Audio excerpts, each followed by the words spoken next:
A epístola da segunda carta aos Coríntios 3, 9 e 7. Irmãos, temos por Cristo esta confiança em Deus, não que sejamos capazes de atribuir-nos alguma coisa como nossa, porém a nossa capacidade vem de Deus. Ele nos fez ministros idôneos do Novo Testamento, não segundo a letra, mas segundo o Espírito, porque a letra mata, enquanto o Espírito vivifica. Se o ministério da lei, que causou a morte, gravado com pedras, com letras em pedras, foi de tanta glória que os filhos de Israel não podiam deixar os olhos, fixar os olhos na face de Moisés, por causa do esplendor de seu semblante, que era passageiro. Como não será de maior glória o ministério do Espírito Santo? Porque se o ministério da condenação já era tão glorioso, muito mais glorioso será o ministério da justificação. O Evangelho segundo São Lucas 10, 23, 37. Naquele tempo disse Jesus a seus discípulos: Bem-aventurados os olhos que veem o que vós vedes, porque vos digo que muitos profetas e reis desejariam ver o que vedes e não o viram, e ouvir o que ouvis e não o ouviram. E eis que um doutor da lei se levantou para o tentar e interrogou: Mestre, que hei de fazer para possuir a vida eterna?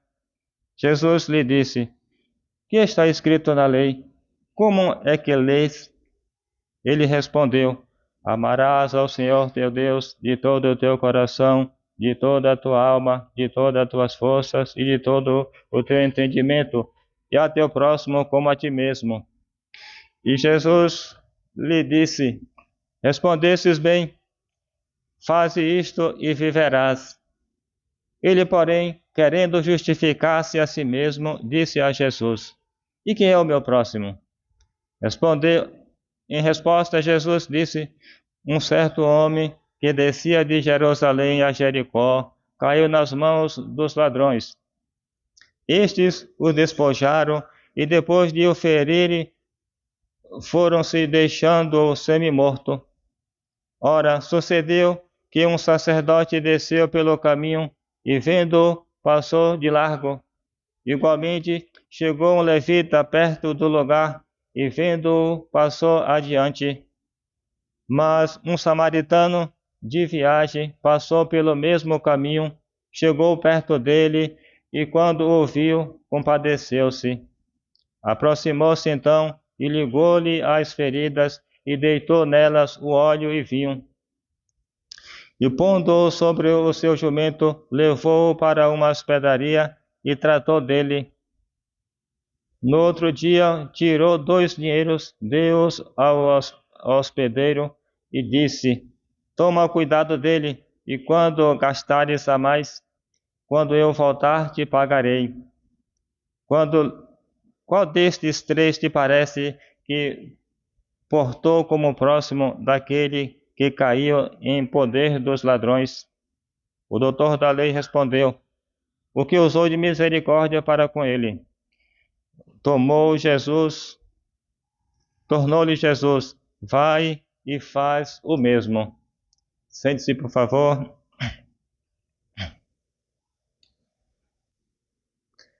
Caríssimos irmãos, temos uma boa notícia, que é a confecção da nossa imagem, da nossa padroeira, Nossa Senhora da Fé e do Rosário,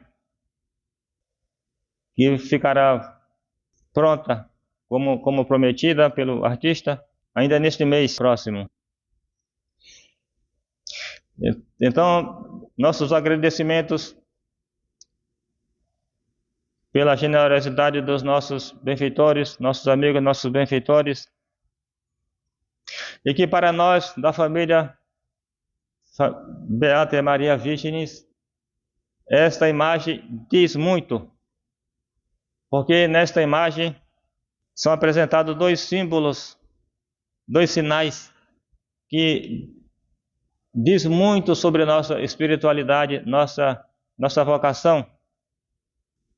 Esse título de Nossa Senhora da Fé está bem dentro do nosso ideal, porque além dos 3 votos, pobreza, castidade e obediência, professamos também um 4º voto. E esse 4º voto é o voto de fé, que chamamos de estabilidade. E o rosário também é nossa outra marca. Que lembrando que desde o primeiro momento que começou os membros dessa família a se reunirem, precisamente na Catedral da Arquidiocese de São Salvador, da Bahia, os primeiros atos em comum foram a reza do rosário e o estudo da doutrina católica. E é inegavelmente que nossa existência atribuímos a essa graça que o rosário garante para quem reze perseverando. Então, para nós também é um estímulo, essa grande realização é um estímulo também, que é mais um sinal que Deus nos apresenta, assim que Deus quer esta família, essa pequena família chamada Família da Bem-aventurada Virgem Maria. São sinais que vão sendo apresentados durante a nossa história, sinais assim que somente uma explicação humana não seria suficiente para se entender. Entre os fiéis generosos, houve até aqueles que fez um ato semelhante àqueles grandes atos de magnanimidade, de grandeza de alma, de homens santos do passado. Conta-se que havia um japonês pobre e que, bem regrado, não esbanjava o que ganhava e ia juntando, sem ninguém saber, o seu recurso, e em certo dia chegou a um padre, que penso que paroquiano dele, da paróquia dele, o pároco dele, e disse ao padre: Padre, quanto precisa para que o senhor possa construir a sua igreja? O padre ficou espantado com aquela pergunta dele e falou um tanto constrangido do valor alto que precisaria para uma construção daquele porte. E logo depois ele chegou com aquela soma oferecendo ao padre. Isso conto porque entre os fiéis que contribuíram para a elaboração dessa imagem, houve pelo menos um conhecido, que juntou as suas economias e deu uma soma muito avolumada, realmente, praticamente um terço pelo menos do valor da imagem.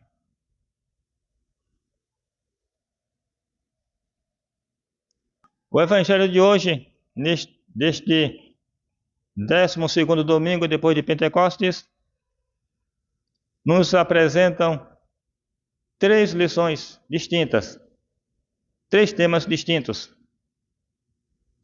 A primeira, a felicidade dos discípulos.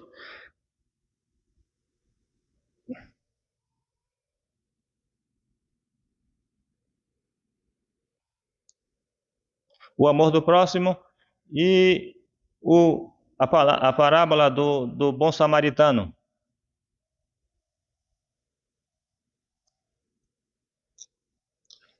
É bom que leiam em casa o começo do Evangelho. As circunstâncias ficará mais claro. Os discípulos tinham chegado da missão e muito alegres com o sucesso dos milagres, das conversões, contou a Jesus a sua experiência nova como apóstolos, como ministros, realmente, de Nosso Senhor.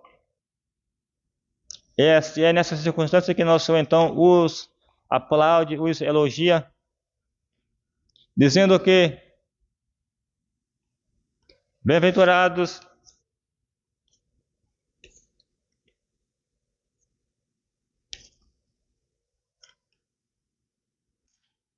os olhos que veem o que vós vedes, porque vos digo que muitos profetas e reis desejariam ver o que vedes e não o viram, e ouvir o que ouvis e não ouviram. No Antigo Testamento, aqueles santos, vários santos, profetas e reis, tinham tido uma revelação que Jesus, o Redentor, o Messias, viria no fim do mundo. E eles ansiavam muito em contemplar esse Redentor, esse Messias, mas apenas em espírito lhes foram revelados.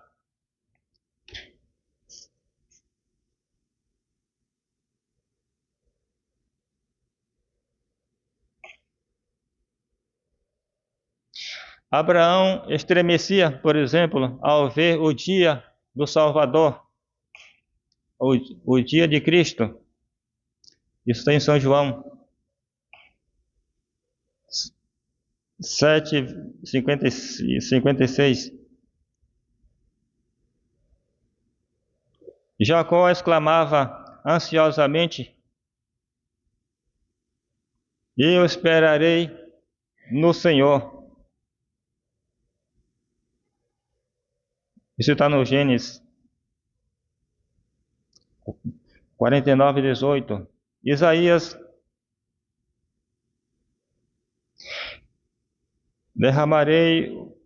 céus derramai o orvalho, e que as nuvens chovam o justo, e a terra abra o seu seio e produza o Salvador. E o rei Davi, no Salmo 109, canta um salmo a respeito do Messias, disse o Senhor ao meu Senhor, chamando já ali Jesus de seu Senhor.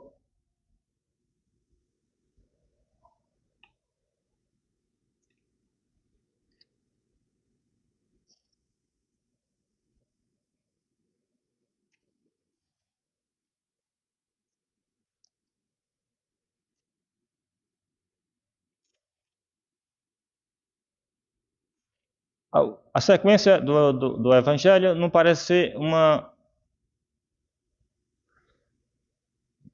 tem uma cronologia com o tema anterior, porque essa partícula eis que significa que está se referindo em outra circunstância, e que São Lucas coloca aqui a seguir a esse assunto da alegria daqueles discípulos. E eis que, diz São Lucas, se apresenta um doutor da lei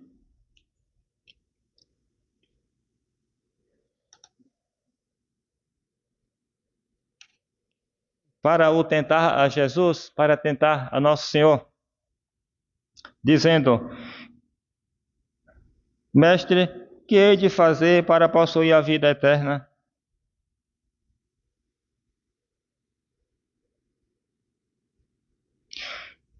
E Jesus lhe disse: que está escrito na lei? Como é que leis?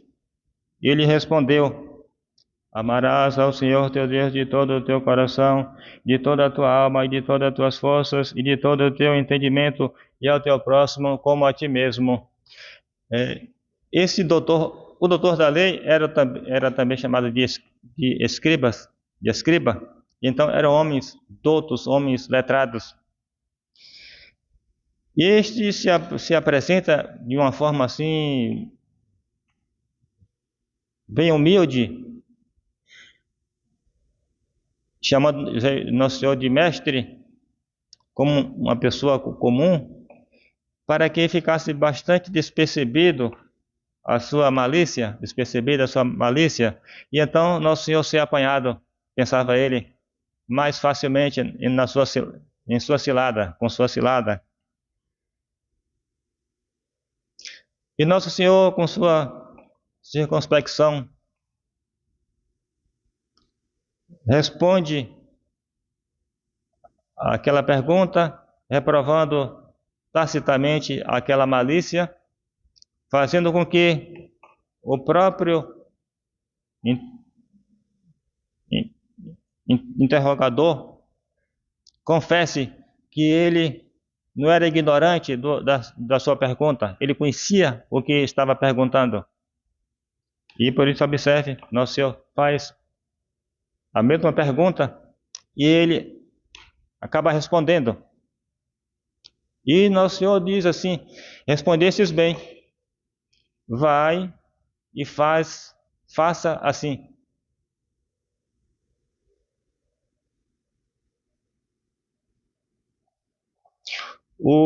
A ignorância se diz que é fonte de muitos vícios, mas também a sabedoria, inchada pela vaidade, mata o espírito, cega a inteligência, como dizia na epístola também São Paulo.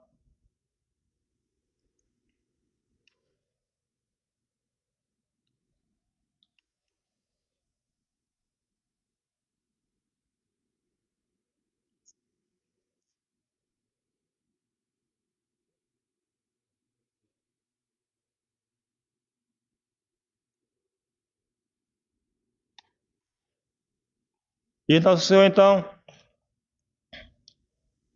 assim, então, ele, para não ficar vencido, faz outra pergunta, tipo daquele homem que, uma vez derrotado, não se contenta com seu estado de derrota e quer continuar para ver se vence. Ele percebeu que tinha sido derrotado, tinha sido desmascarado, mas ainda tenta continuar o seu disfarce, fazendo a segunda pergunta, para ver se Nosso Senhor, afinal, acabava caindo. A segunda pergunta foi do doutor: e quem é o meu próximo? E Nosso Senhor, então, vai responder com essa parábola.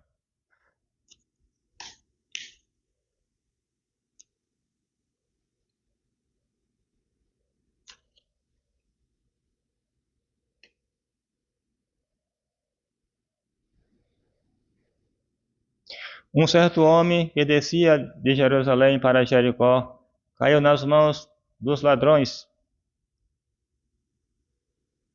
E eles o despojaram e depois de o ferirem, foram-se deixando semi-morto. Então sucedeu que passou um sacerdote e este, cortando volta, não chegou nem perto, como diz os intérpretes, daquele necessitado. Passou, por sua vez, um levita, também eram homens da tribo de Arão, encarregado do serviço do templo, ministros do altar, que também, se afastando, deixou sem socorro. Por último passou o samaritano, e este, compadecendo daquele pobre, cuidou, colocou vinho, isto é, limpou os ferimentos com vinho e depois ungiu, passou o óleo como um unguento.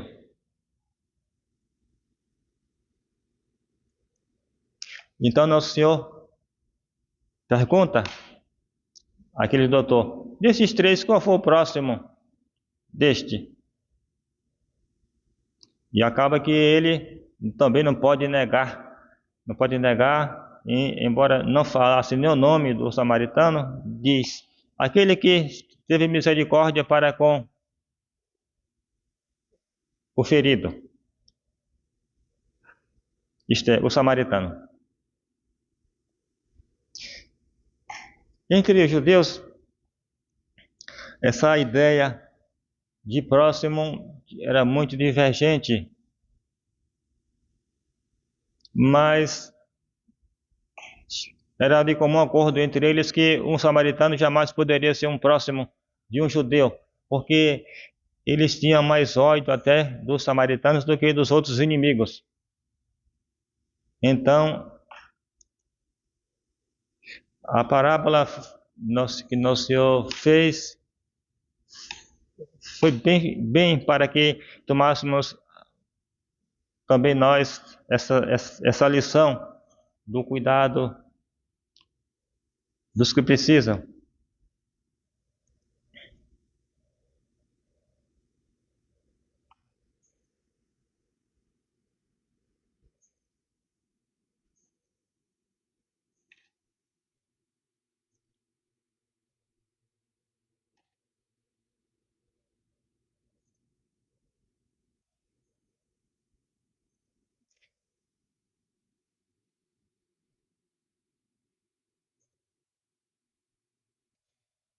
O bom samaritano, então, aqui nessa parábola, representa nosso Senhor. Os sacerdotes eram aqueles homens que deviam cuidar, socorrer, ter mais misericórdia do que os outros homens comuns. Para o nosso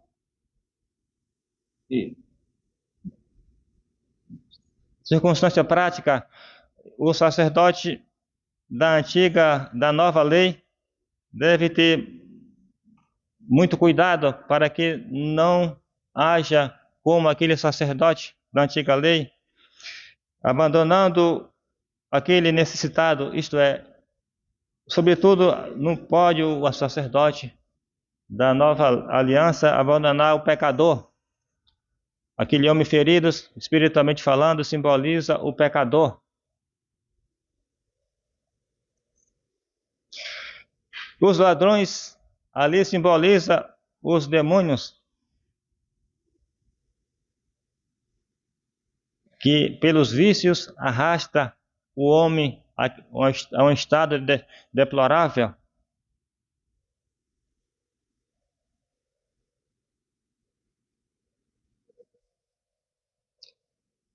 Também podemos tirar também a lição do doutor, porque ele faz uma pergunta que se não fosse a malícia, uma pergunta perfeita. Ele pergunta a quem? A Jesus, realmente ao mestre, sobre um assunto mais necessário, que foi: que devo fazer, mestre? Que devo fazer para alcançar a vida eterna? Sim, esta pergunta é a mais importante que todos nós devemos fazer a nosso Senhor. E a resposta muito simples, que ele sabia perfeitamente o que precisava fazer, sabia sim. E resumindo para a nossa atualidade, nosso Senhor poderia nos responder: praticar, observar os mandamentos. Porque aqueles 2 mandamentos que é citado aqui, é resumida toda a lei, todos os 10, simbolizada naquelas 2 tábuas. Quando Moisés recebeu de Deus, a primeira tábua continha os mandamentos dos deveres que tínhamos para com Deus. Na segunda tábua continha os deveres que tínhamos para com o próximo. Então, resumidamente, podemos tirar esta lição da pergunta daquele doutor nesse sentido. Podemos perguntar atualmente a Nosso Senhor: Senhor, o que devo fazer para alcançar a vida eterna? Então, Nosso Senhor nos responderia: praticar, observar os mandamentos, os 10 mandamentos.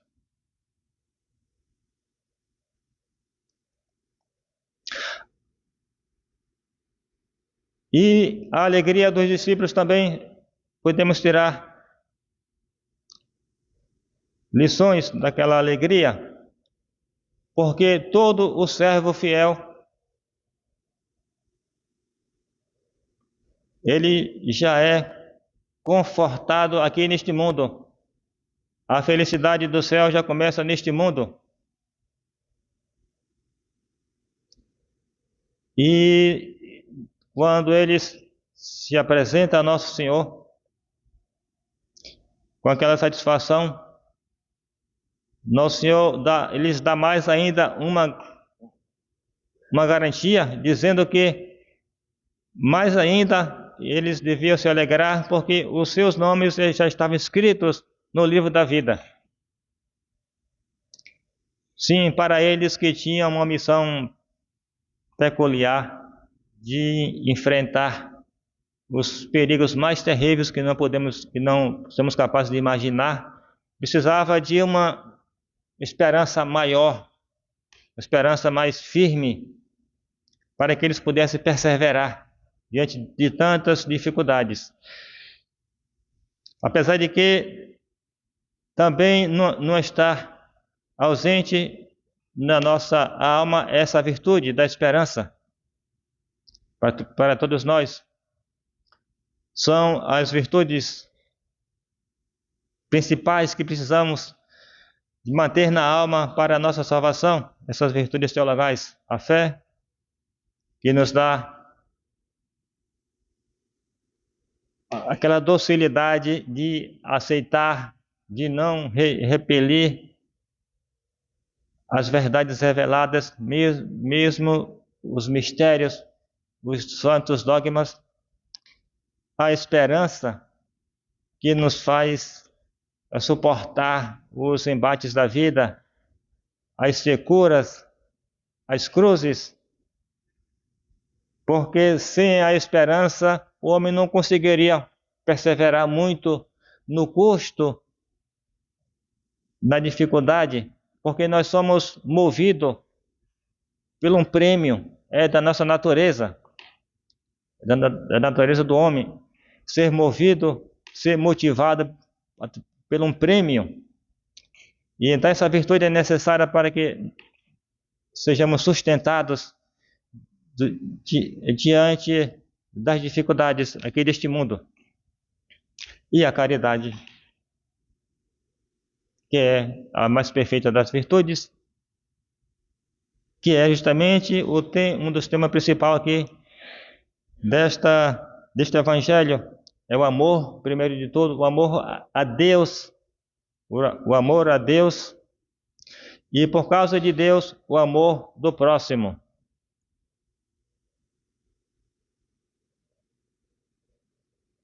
Essa virtude é muito delicada, essa virtude da caridade, porque enquanto na alma do pecador é mantida a fé e a esperança, ainda que diminuída,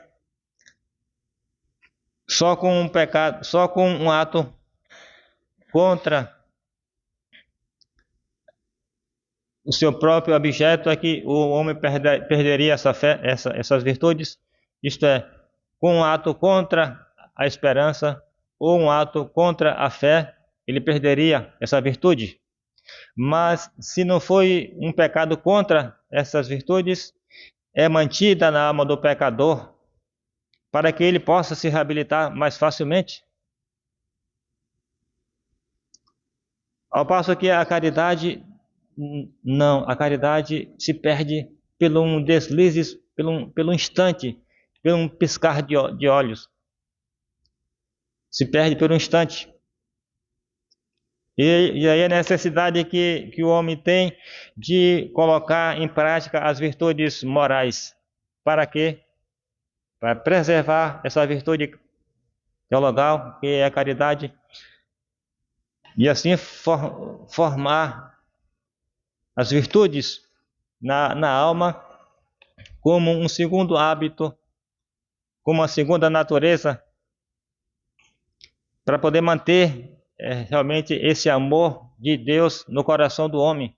E se o homem realmente ama a Deus, vai amar inegavelmente o seu próximo. E este amor, esse próximo, quem é afinal? Abrange a quem? Sim, como vimos, esse próximo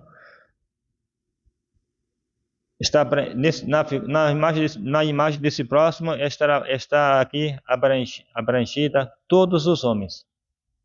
Todos os homens.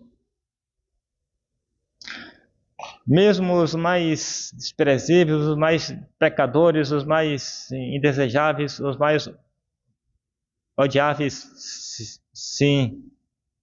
Porque precisamos distinguir duas coisas: o pecado e o pecador.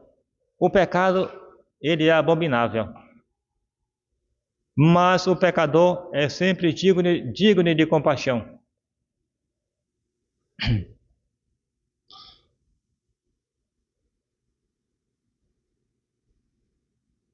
E eis o grande desafio dos cristãos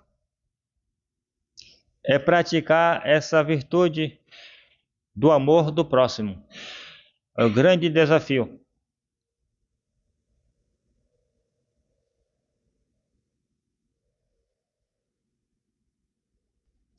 Nosso Senhor, como bom samaritano, já começa a se mostrar na prática, realmente, como o bom samaritano atua para combater os inimigos.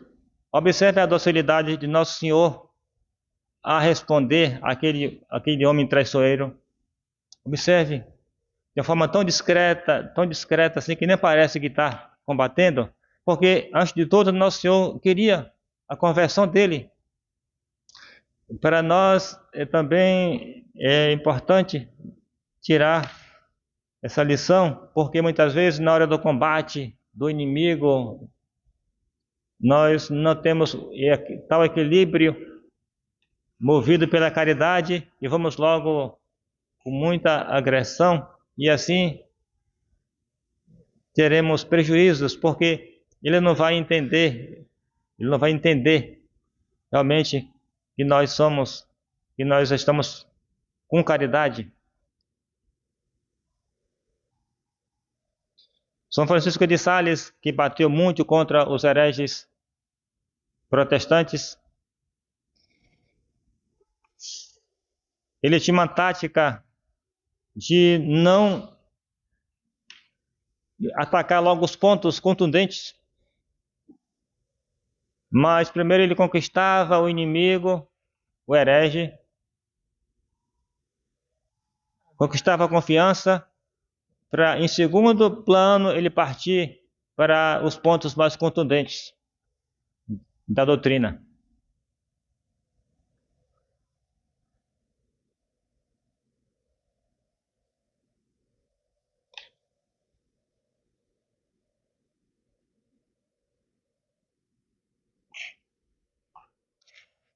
Assim, a grande graça que pedimos hoje nesse domingo é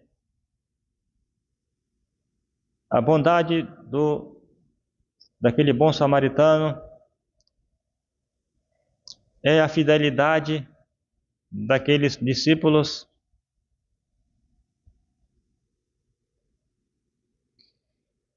e para os ministros do altar, a dedicação, o sacrifício para salvar as almas.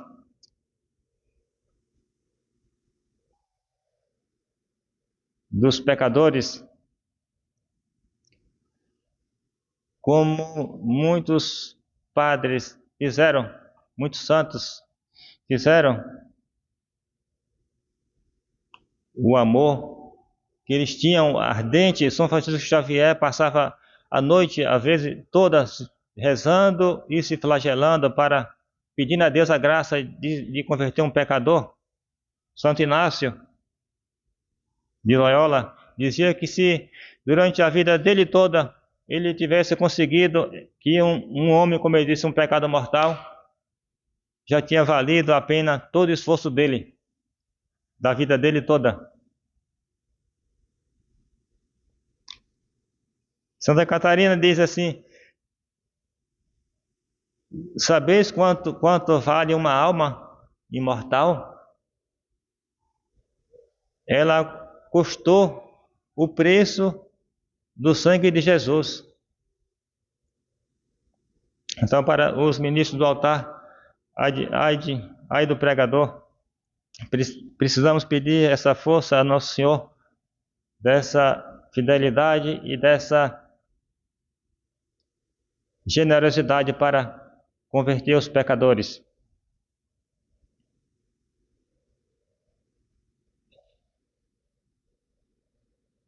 E pedindo à Rainha da Fé que mantenha a nossa fé e que estejamos atentos para ouvir os apelos dos céus nos últimos décadas, nos últimos séculos do período mariano, e particularmente atenção para a reza do Santo Rosário, prometida em Fátima, garantida em Fátima, que é uma oração que traz para os nossos tempos uma nova eficácia, e que não há problema algum que não possa se resolver com a reza do Rosário. Suplicando ao coração imaculado de Maria que mova o Papa a atender os pedidos de Nossa Senhora em Fátima, como ela pediu, nas condições que ela pediu, consagrar a Rússia e propagar a devoção dos 5 primeiros sábados. Está então bem incluído ali, nesse pedido de consagração da Rússia, a propagação dos 5 primeiros sábados, que pelo menos isso era para estar propagada pelas dioceses do mundo afora. Mas observe como os homens vão colocando dificuldade em atender, em ouvir a voz da doutrina de Nosso Senhor, como vai endurecendo o coração e se afastando então do caminho da salvação. Senhor, que devo fazer para alcançar a vida eterna? Praticar os mandamentos.